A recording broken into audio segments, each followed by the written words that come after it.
قرآن کریم کو چھوڑ کر کے بلندی تلاش کرتے ہیں، قرآن کریم کو چھوڑ کر کے سکون تلاش کرتے ہیں۔ مال و دولت سے سکون آئے گا، مال و دولت سے ہمیں بلندی ملے گی، غیر مسلم تھا، سیکھا اس نے پڑھا، پھر بعد میں اسلام ملا۔ تو رحمت للعالمین، تمام نبیوں کا سردار، اور قرآن کریم جس امت کے نازل ہوئی، جس امت کے لیے نازل ہوئی، اللہ رب العالمین کا ارشاد گرامی ہے شہر رمضان الذی انزل فیہ القرآن ھدی للناس وبینات من الھدی والفرقان، کہ رمضان یہ وہ مہینہ ہے جس کے اندر قرآن مجید کو نازل کیا گیا۔ ہم اگر سورہ بقرہ کی اس آیت کریمہ کو دیکھیں تو اس آیت کریمہ کے پہلے 2 آیتیں ایسی ہیں جن میں اللہ رب العالمین نے رمضان المبارک کا ذکر کیا ہے، مختصر اس کے احکام کو بیان کیا ہے، ان کے مسائل کو بیان کیا ہے۔ اس کے بعد اللہ رب العالمین فرما رہا ہے شہر رمضان الذی انزل فیہ القرآن، کہ قرآن ہم نے رمضان کے مہینے میں نازل کیا ہے۔ رمضان کا مہینہ وہ ہے جس کے اندر قرآن کریم نازل کیا گیا۔ کیوں؟ اس کے بعد اس آیت کریمہ کے بعد بھی اللہ رب العالمین نے اسی آیت کریمہ میں اس ٹکڑے کے بعد پھر رمضان کا ذکر کر دیا، لیکن بیچ میں اللہ رب العالمین نے قرآن مجید کا ذکر کیا، اس لیے تاکہ اس کے بندے سمجھیں کہ قرآن اور رمضان کا گہرا تعلق ہے، قرآن اور رمضان کا گہرا تعلق ہے اور اہم تعلق ہے۔ قرآن مجید کی ایک اہمیت یہ ہے کہ رمضان المبارک میں نازل کیا گیا، اور رمضان کی اہمیت یہ ہے کہ قرآن مجید سب سے مقدس کتاب، پوری دنیا کے اندر سب سے بہترین کتاب، پوری دنیا کے اندر آج بھی اپنے چیلنج پر برقرار ہے، ایسی کتاب اللہ رب العالمین نے رمضان کے لیے نازل کی۔ اور اس لیے بھی کہ رمضان المبارک کے مہینے میں قرآن مجید اور زیادہ پڑھا جائے، اور مہینوں میں تو پڑھتے ہیں لیکن اس مہینے کے اندر اور زیادہ پڑھا جائے، اور یہ جناب محمد رسول اللہ صلی اللہ علیہ وسلم کرتے بھی تھے۔ آپ صلی اللہ علیہ وسلم کے بارے میں آتا ہے کہ آپ صلی اللہ علیہ وسلم ہر رمضان المبارک کے مہینے میں جبرائیل علیہ السلام کو قرآن کا دورہ کیا کرتے تھے، قرآن کو دورہ سنایا کرتے تھے، قرآن کریم کن کو سنایا کرتے تھے؟ جبرائیل علیہ السلام کو۔ اور آتا ہے کہ آپ صلی اللہ علیہ وسلم نے آخرت زندگی کے آخری ایام میں 2 قرآن مجید جبرائیل علیہ السلام کو سنایا، 2 مرتبہ ان کا عمل کیا۔ تو یہ قرآن مجید رمضان سے گہرا تعلق ہے، اس لیے اللہ رب العالمین نے فرمایا کہ اور مہینوں میں تو پڑھا جائے لیکن رمضان کے مہینے میں اور زیادہ پڑھا جائے۔ اسی طرح سے اللہ رب العالمین اسی آیت کریمہ کے اندر ہم دیکھیں شہر رمضان الذی انزل فیہ القرآن ھدی للناس، جس کے اندر لوگوں کے لیے ہدایت ہے، لوگوں کے لیے ہدایت ہے۔ قرآن مجید کے اندر کئی جگہوں پر بتایا گیا کہ لوگوں کے لیے بھی ہدایت ہے، اور بتایا گیا کہ متقیوں کے لیے ہدایت ہے، مومنوں کے لیے ہدایت ہے، مومنوں کے لیے شفا ہے۔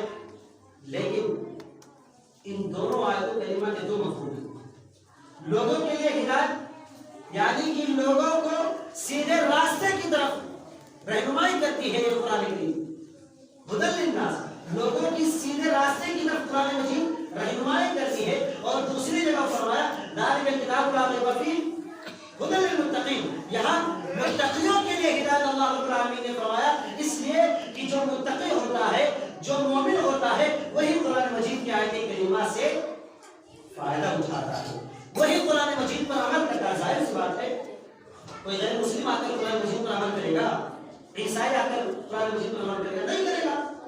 عمل کون کریں گے؟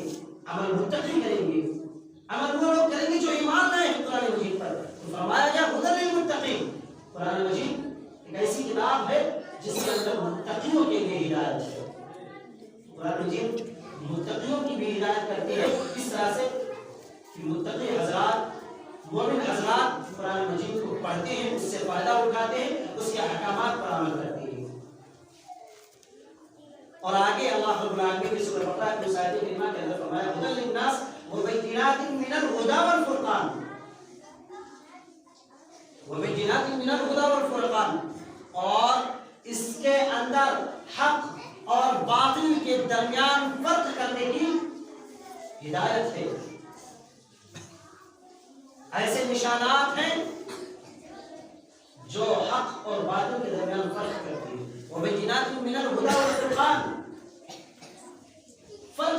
باطل اور ہدایت کے درمیان ایسی نشانیاں ہم قرآن مجید میں یہاں 3-4 چیزیں اللہ رب العالمین نے بتایا کہ رمضان وہ مہینہ ہے جس کے اندر قرآن نازل کیا گیا، اور پھر آگے کہا کہ قرآن کریم یہ لوگوں کے لیے ہدایت، اور پھر بتایا گیا کہ اس کے اندر ایسی واضح نشانیاں ہیں یا ایسی آیات ہیں جن میں حق اور باطل کے درمیان، حق اور جھوٹ کے درمیان فرق کرنے والی نشانیاں ہیں، آیات ہیں۔ پتہ چلا قرآن کریم یہ رمضان المبارک کے مہینے میں نازل کیا گیا۔ اب رمضان المبارک کے مہینے میں نازل کیا گیا، اور یہ ایسا مہینہ ہے کہ 12 مہینوں کا سردار کہلاتا ہے۔ یہ ایسا مہینہ ہے کہ 12 مہینوں کے جو سال کے 12 مہینے ہوتے ہیں ان میں سے 11 مہینے مسلمان غفلت کا شکار ہوتے ہیں، نماز روزے سے دور ہوتے ہیں، نیکیوں سے دور ہوتے ہیں، بہت ساری برائیاں کرتے ہیں، لیکن اس مہینے کے اندر مسلمانوں کا خاص طبقہ اور عام طبقہ دونوں مسجد کے اندر آتا ہے اور اللہ رب العالمین سے اپنا واسطہ رابطہ کرتا ہے، جوڑ دیتا ہے، اور پھر ایک مہینے مسلسل اللہ رب العالمین کی عبادت کرتا ہے، اور وہی طبقہ برائیوں سے بھی رکتا ہے جو 11 مہینے برائیوں سے نہیں رکتا۔ یہ قرآن مجید کی فضیلت ہے کہ رمضان کے مہینے میں نازل ہوا، اور رمضان کی فضیلت یہ ہے کہ 12 مہینوں کا سردار ہے۔ اسی طرح سے اس رات میں، اس مہینے میں ایک ایسی رات بھی آتی ہے جو 1000 مہینوں سے افضل ہے۔ اللہ رب العالمین نے 12 مہینوں کا سردار رمضان کے مہینے میں قرآن کو نازل کیا، اور تمام مہینوں، تمام راتوں کے سردار یا 1000 مہینوں سے افضل والی رات میں قرآن مجید کو نازل کیا۔ لیلۃ القدر کے نام سے جسے ہم جانتے ہیں، شب قدر کے نام سے جسے ہم جانتے ہیں، قدر کی رات بھی کہتے ہیں۔ فرمایا انا انزلناہ فی لیلۃ القدر، ہم نے اس کو یعنی قرآن کریم کو لیلۃ القدر میں نازل کیا، شب قدر کے اندر نازل کیا۔ وما ادراک ما لیلۃ القدر، اور تم کو کیا معلوم کہ لیلۃ القدر کیا ہے؟ فرمایا گیا لیلۃ القدر خیر من الف شہر، لیلۃ القدر وہ ہے جو 1000 مہینوں سے افضل رات ہے، 1000 مہینوں سے۔ اگر ہم اس کو اکاؤنٹ کریں، اگر بڑا بھاگ کریں تو پتہ چلتا ہے 84 سال سے بھی زیادہ، 84 سال سے بھی زیادہ دن 1000 مہینے میں لگتے ہیں۔ عموماً ایک بندے کی، ایک انسان کی زندگی 60، 70، 75 سال کی ہوتی ہے۔ یہاں اللہ رب العالمین نے بتایا کہ 1000 مہینوں سے افضل رات ہے۔ کون سی رات؟ لیلۃ القدر کی رات۔ لیلۃ القدر یہ 1000 مہینوں سے افضل اللہ رب العالمین نے فرمایا۔ اب عموماً جو لوگوں کی زندگیاں ہوتی ہیں، اگر اس رات کو پا جائیں اور اس رات میں عبادت کر لیں تو پتہ چلا 84 سال سے بھی زیادہ عبادت کرنے کا ثواب ملے گا۔ اس لیے اس رات کی بھی اہمیت ہے، جانا چاہیے۔ انشاءاللہ آگے پھر جب مرادیں آئیں گی تو اس پر گفتگو ہوگی۔ تو یہ قرآن کریم ایسی رات میں نازل کی گئی جو 1000 مہینوں سے افضل ہے۔ اب ہم قرآن کریم کی عظمت، اس کی اہمیت سمجھ سکتے ہیں کہ کتنی بڑائی ہے، کتنی عظمت ہے، کتنی اہمیت کی حامل ہے یہ قرآن کریم جیسی مقدس کتاب کہ رمضان جو کہ 12 مہینوں کا سردار، اور ایسی رات میں تمام 1000 مہینوں سے افضل رات، ایسی رات میں قرآن مجید نازل کیا گیا۔ اور یاد رکھیں یہ نازل کرنا 2 طریقے سے ہو سکتا ہے، نازل کرنا 2 طریقے سے ہو سکتا ہے۔ ایک تو یہ کہ قرآن کریم اللہ رب العالمین نے سب سے پہلی وحی کی جو کہ شروعات کی قرآن کریم کے نزول کا دنیا میں، تو رمضان مبارک کا مہینہ تھا اور لیلۃ القدر تھا۔ لیکن ایک دوسرا ہے اور علماء نے اسی کو زیادہ راجح قرار دیا ہے، وہ یہ ہے کہ لیلۃ القدر القدر کی رات میں اللہ رب العالمین نے لیلۃ القدر میں قرآن مجید کو لوح محفوظ سے آسمانی دنیا پر نازل کیا. آسمانی دنیا یعنی جو ہم آسمان دیکھ رہے ہیں 7 آسمان ہے جن میں سے پہلا آسمان ہمیں دکھائی دے رہا ہے. اس آسمان پر اللہ رب العالمین نے یکبارگی رمضان کے مہینے میں اور قدر کی رات میں نازل کیا. تو یہ ہے 2 طریقے. ایک تو شروعات ہوئی قرآن کریم کی نزول کی اس رات کے اندر دنیا میں, اور دوسری اللہ رب العالمین نے ایک بارگی لوح محفوظ سے آسمان دنیا پر پورے قرآن کریم کو نازل کیا. پھر یہاں سے اب تھوڑی تھوڑی کر کے دنیا کے اندر آپ صلی اللہ علیہ وسلم پر نازل ہوتی ہے قرآن کی آیت. تو یہ قرآن کریم کی ایک فضیلت ہے. اسی طرح سے قرآن کریم کی ایک فضیلت یہ بھی ہے کہ جس طریقے سے اور کتابیں تھیں وہ کتابیں محدود وقت کے لیے ہوا کرتی تھی یا کسی نبی کے ساتھ خاص ہوا کرتی تھی, ایک امت کے ساتھ خاص ہوا کرتی تھی. لیکن قرآن کریم ایسی کتاب ہے جو قیامت تک کے لیے ہے, پوری امت محمدیہ کے لیے ہے. اور یہی نہیں بلکہ پوری امت کے لیے ہے, پوری دنیا کے لیے ہے. چاہے وہ غیر مسلم ہو, چاہے وہ عیسائی ہو, چاہے وہ یہودی ہو, چاہے وہ نصرانی ہو, چاہے وہ مسلمان ہی کیوں نہ ہو, سب کے لیے قرآن کریم ہدایت کام کرتی ہے. اور قرآن کریم ایک ایسی کتاب ہے جو مومنوں کے لیے شفاعت کا باعث ہے, جو مومنوں کے لیے رحمت کا باعث ہے. یہ قرآن کریم اپنے پڑھنے والوں کے لیے قیامت کے دن شفاعت کرے گی. قرآن کریم اپنے پڑھنے والوں کے لیے قیامت کے دن شفاعت کرے گی اور کہے گی کہ الہ العالمین یہ وہ شخص ہے جو راتوں کو جا کر مجھے پڑھا کرتا تھا, جو نیند کو حرام کر لیا کرتا تھا اپنے اوپر اور قرآن کریم کی تلاوت کیا کرتا تھا. اور یہ وہ شخص ہے جو دن کے اندر لہو لڑائی اور ہوٹلوں کے اندر نہ بیٹھ کر کے مسجد کے اندر بیٹھ کر کے قرآن کریم کی تلاوت کرتا تھا, دنیا سے کٹ جایا کرتا تھا, دنیا کی مشغولیات سے بالکل بیزار ہو جایا کرتا تھا اور یکساں سکونت کے ساتھ قرآن کریم کی تلاوت مسجد کے اندر کیا کرتا تھا. لہٰذا اس کو تو بخش دے. اور اللہ کے نبی صلی اللہ علیہ وسلم کہتے ہیں ایسے شخص کو بخش دیا جائے گا. قرآن کریم یہ ایک ایسی کتاب ہے جو اللہ رب العالمین سے جھگڑا کرے گی, اللہ رب العالمین سے جھگڑا کرے گی. جھگڑے کے الفاظ ہیں حدیث کے اندر, اور کہے گی کہ الہ العالمین اس بندے کو بخش کیونکہ یہ مجھے پڑھتا تھا. یہ قرآن کریم کی عظمت ہے. قرآن کریم پڑھنے والے کی عظمت ہے کہ اس کے لیے قرآن اللہ رب العالمین سے بحث کرے گی, اللہ رب العالمین سے بحث ہوگا. اسی طرح سے قرآن کریم مومنوں کے لیے رحمت بھی ہے, مومنوں کے لیے رحمت بھی ہے. اللہ رب العالمین نے فرمایا وَنُنَزِّلُ مِنَ الْقُرْآنِ مَا هُوَ شِفَاءٌ وَرَحْمَةٌ لِلْمُؤْمِنِينَ. مومنوں کے لیے رحمت ہے. ہم اور آپ غصے میں رہیں, غصے میں رہیں, اگر قرآن کریم کی آیت کریمہ پڑھتے جائیں, اس کو دیکھتے جائیں, یقیناً ہمارا غصہ کھڑا ہوگا. رحمت ہے قرآن کریم.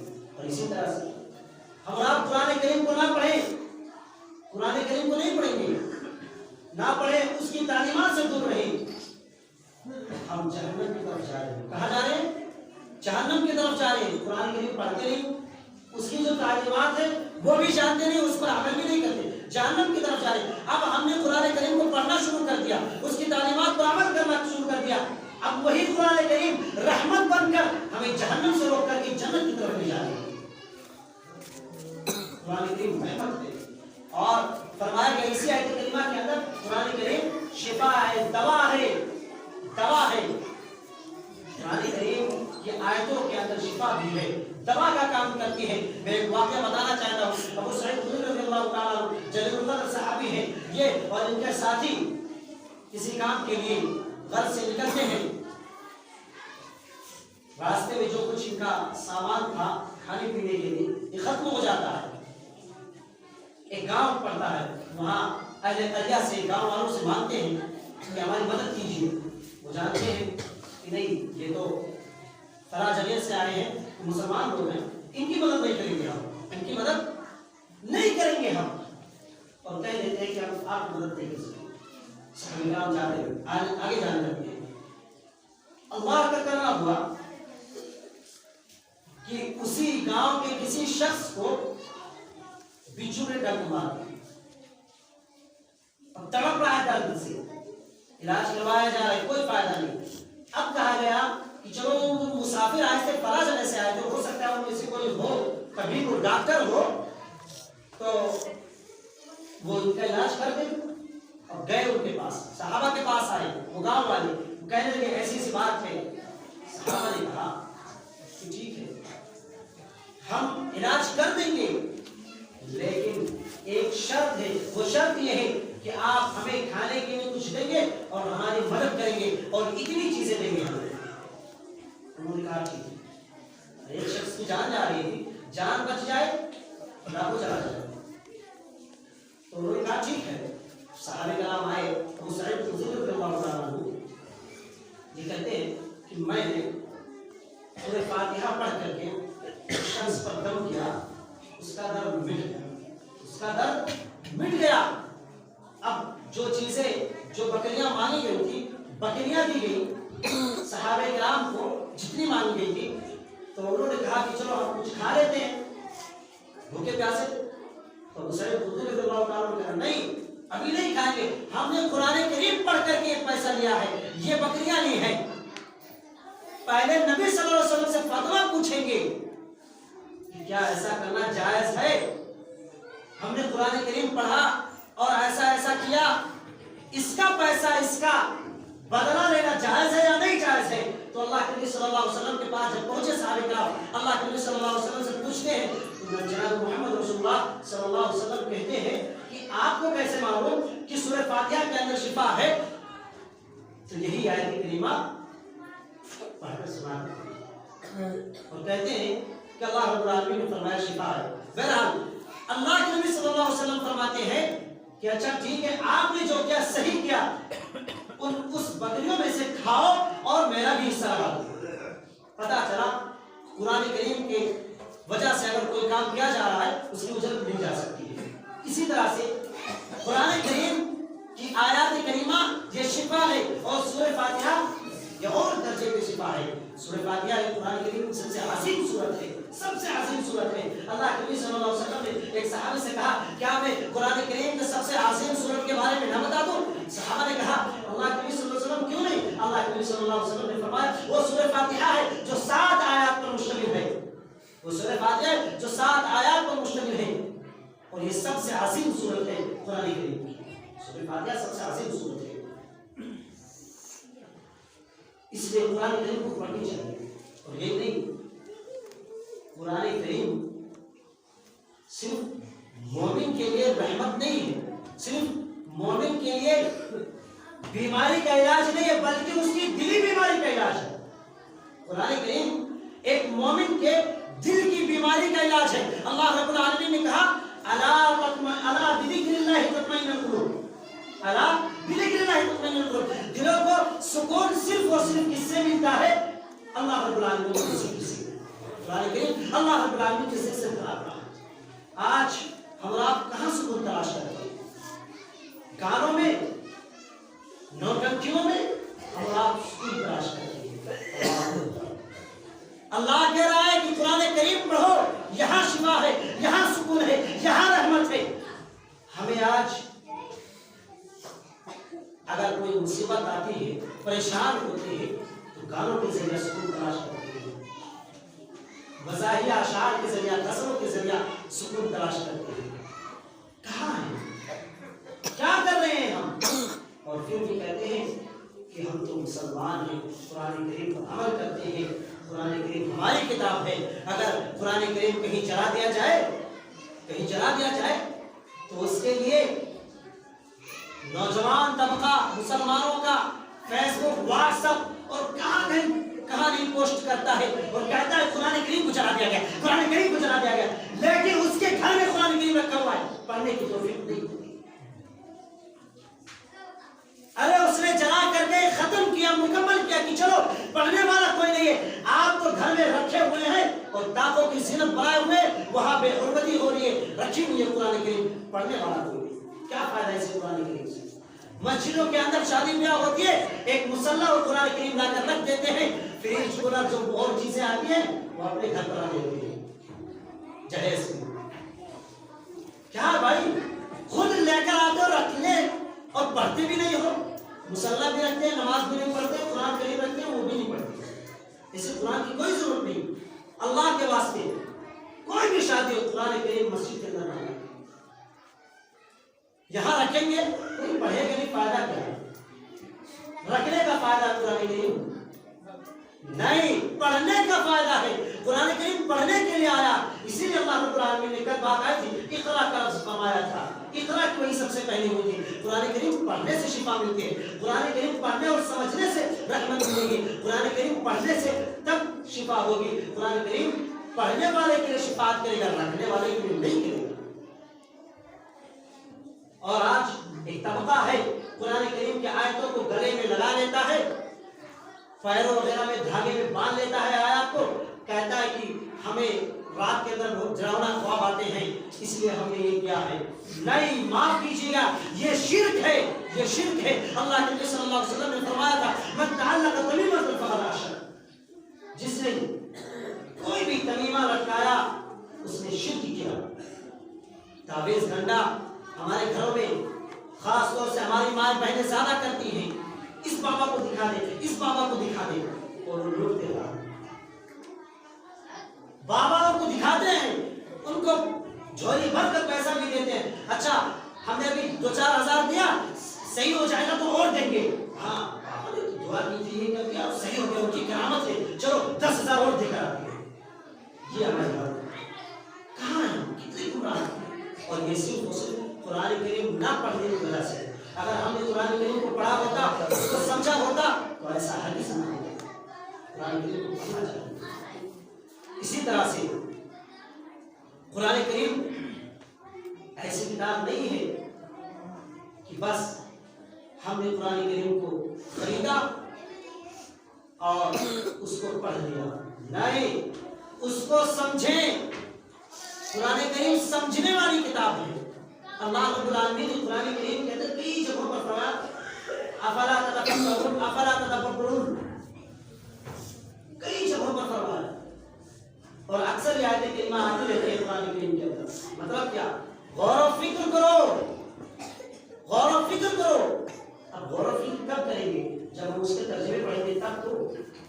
عربی ہمیں آتی نہیں، عربی زبان ہم سمجھتے نہیں، پڑھاتے بھی نہیں ہیں اپنے بچوں کو کہ سمجھے، وہ بتا دیں کم سے کم۔ اب کب ہم سمجھیں گے؟ جب اس کے ترجمے کو پڑھیں گے تب سمجھیں گے، اس کے ترجمے کو سمجھیں گے تب پڑھیں گے۔ اور یاد رکھیں قرآن کریم ایسی کتاب ہے، ایسی کتاب ہے کہ جس کسی کے ہاتھ لگی سب سے معزز ہو گیا، تو رحمت للعالمین، تمام نبیوں کا سردار۔ اور قرآن کریم جس امت کے نازل ہوئی، جس امت کے نازل ہوئی، وہ خیر امت اخرجت، وہ سب سے افضل ہو گیا، سب سے افضل ہو گیا۔ اور ہم اور آپ کہاں تلاش کرتے ہیں افضلیت؟ ہم اور آپ بلندی کہاں تلاش کرتے ہیں؟ دنیا میں قرآن کریم کو چھوڑ کر کے بلندی تلاش کرتے ہیں، قرآن کریم کو چھوڑ کر کے سکون تلاش کرتے ہیں۔ مال و دولت سے سکون آئے گا، مال و دولت سے ہمیں بلندی ملے گی، اونچائی پر جائیں گے۔ معاف کیجیے گا، یہ بلندی، یہ سکون ہو سکتا ہے 2-4 دن کے لیے ہو، لیکن ہمیشہ کے لیے سکون نہیں مل سکتی۔ حضرت عمر فاروق رضی اللہ تعالیٰ عنہ، ابو جہل، ابو لہب، ابو سفیان، یہ ایمان نہیں لائے ہیں، یہ ایمان نہیں لائے ہیں۔ قرآن کریم کو سنتے ہیں نا، ان کو سکون ملتا ہے، قرآن کریم کو سنتے ہیں تو ان کو سکون ملتا ہے۔ اور ایک بار حضرت عمر فاروق رضی اللہ تعالیٰ عنہ کہتے ہیں کہ میں قرآن کو سن رہا تھا، قرآن سن رہا تھا، تو اللہ کے نبی صلی اللہ علیہ وسلم پڑھ رہے تھے، تلاوت کر رہے تھے، میں سوچا یہ جادو ہے، یہ جادو ہے یا یہ شاعر ہے۔ تو قرآن کریم کے اللہ کے نبی صلی اللہ علیہ وسلم اس آیت کریمہ پر پہنچے، وما هو بقول شاعر، وما هو بقول شاعر، یہ شاعر نہیں ہے، جو کہہ رہے ہیں وہ شاعر نہیں ہے۔ پھر کہتے ہیں اچھا یہ شاعر نہیں ہے، ہو سکتا اللہ کے نبی صلی اللہ علیہ وسلم نے دوسری آیت کریمہ پڑھی وما هو بقول کاہن، یہ کاہن اور نجومی نہیں ہے. پھر فرمایا اللہ رب العالمین کی طرف سے آیت کریمہ ہے، یہ وہ آیت کریمہ ہے جو اللہ رب العالمین نے نازل کیا ہے. تنزیل من رب العالمین کا لفظ آیا، تنزیل من رب العالمین کیا ہے؟ یہ اللہ رب العالمین کی طرف سے نزول کیا ہوا، نازل کیا ہوا قرآن کریم ہے. تمام جہانوں کا اللہ اس کی طرف سے نازل کیا ہوا ہے. شاعر نہیں ہے یہ، کاہن نہیں ہے. یہیں سے حکیم فاروق رضی اللہ تعالیٰ عنہ کے دل میں تھوڑی سی ایمان آئی کہ لگتا ہے یہ حق ہے. اسی طرح سے قرآن کریم ایسی کتاب ہے نا، ایسی کتاب ہے کہ غیروں نے اس کو کہا ہے کہ یہ قرآن کریم سب سے افضل کتاب ہے. ہمیں آپ جو کہتے ہیں اس سے کوئی مطلب نہیں، آپ جو تقریریں کرتے ہیں اس سے ہمیں کوئی فرق نہیں پڑتا ہے، لیکن جب آپ قرآن کریم کی تلاوت کرتے ہیں تو ایسا معلوم ہوتا ہے کہ یہ قرآن کریم کوئی الگ ہی کتاب ہے. اور ایسی کتاب ہے جو آج تک ہم نے سنی نہیں، ایسی عبارت، ایسے الفاظ ہم نے نہیں سنی.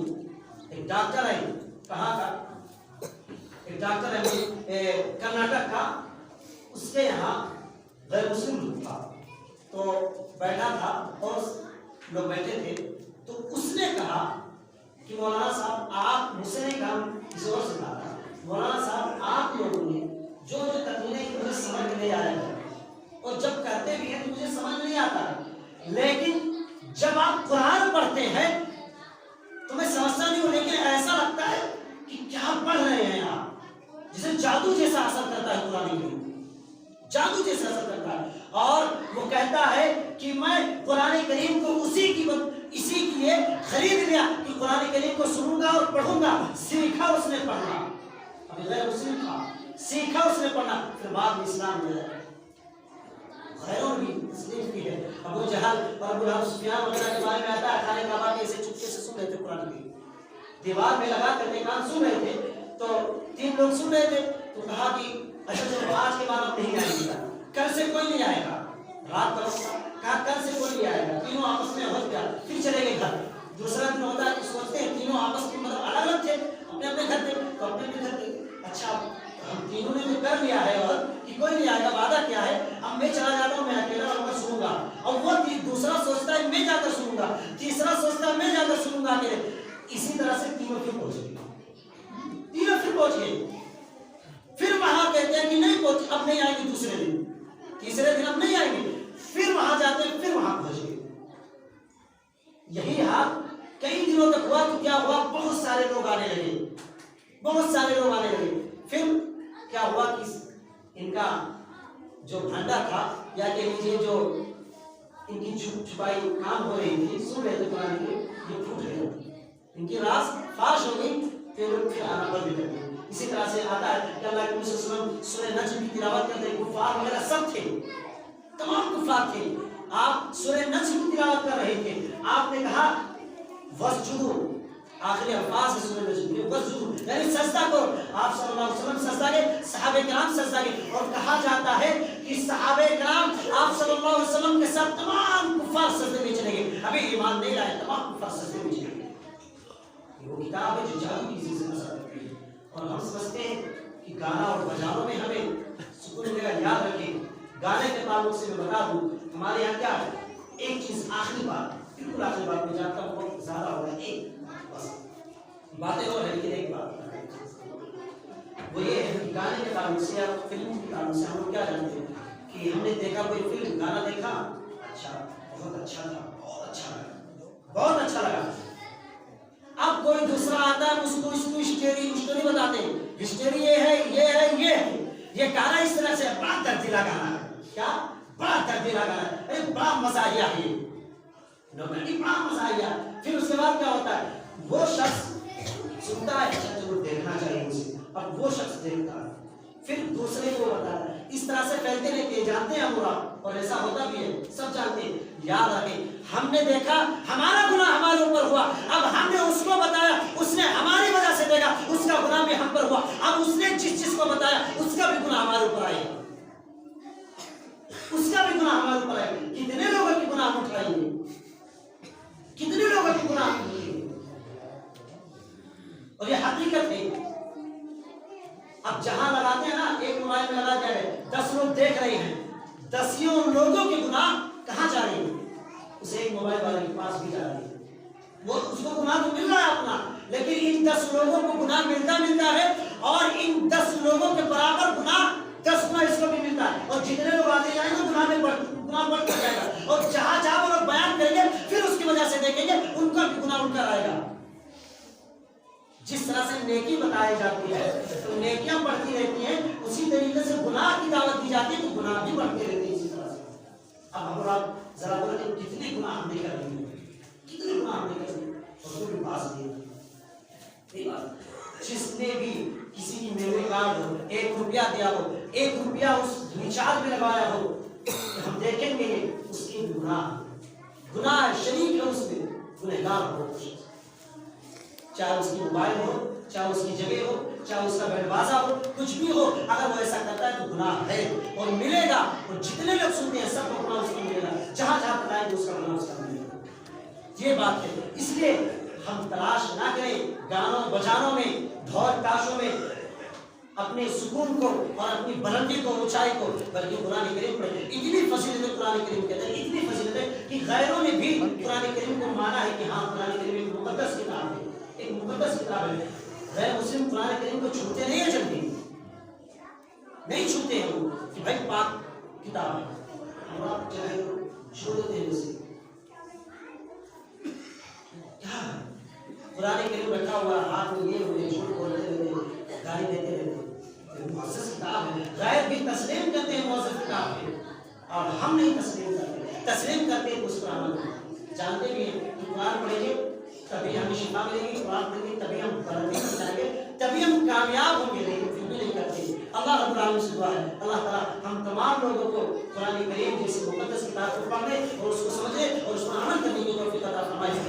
اللہ رب العالمین سے دعا اللہ تعالیٰ ہم تمام لوگوں کی جتنے روزے ہو چکے ہیں، جتنے نیکیاں ہو چکی ہیں اس رمضان مبارک کے اندر، ان تمام نیکیوں کو قبول فرمائے. آمین.